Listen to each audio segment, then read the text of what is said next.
classic water park, which is of course expensive but super fun for kids.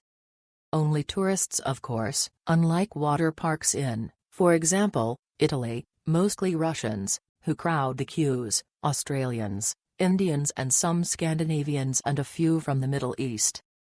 Security felt a bit rigorous. I think the queues could have been halved without any problems with a bit more efficient thinking of processes, as preparations for the next ride only started after the person who rode before had come down.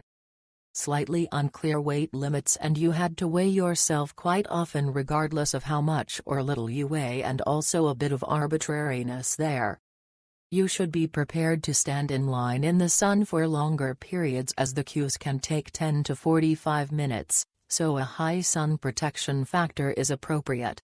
Even the calmer attractions, lazy river and splash water, were fun for the slightly older ones for a while. Almost pointless to buy tickets in advance, you had to stand in the same queue as everyone else to collect your wristband. This with payments for food etc.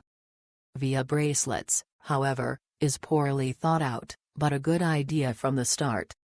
The bracelets worked great for choosing and unlocking boxes. However, the app did not work at all for registering bracelets, so that preparation was in vain to be able to transfer money.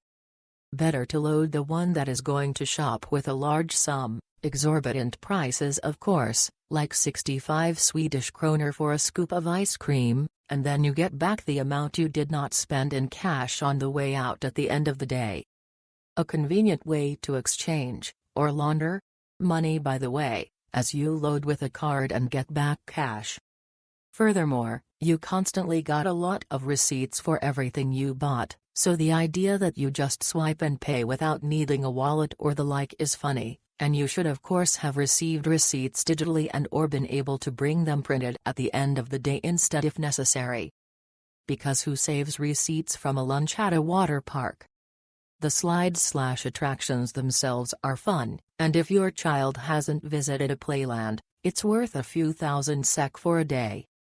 Many people had mobile phones in waterproof cases that they wore around their necks, but you didn't seem to be able to take them with you very often, so I didn't really understand the point of it unless you had a grandmother who could hold your mobile phones while you were queuing.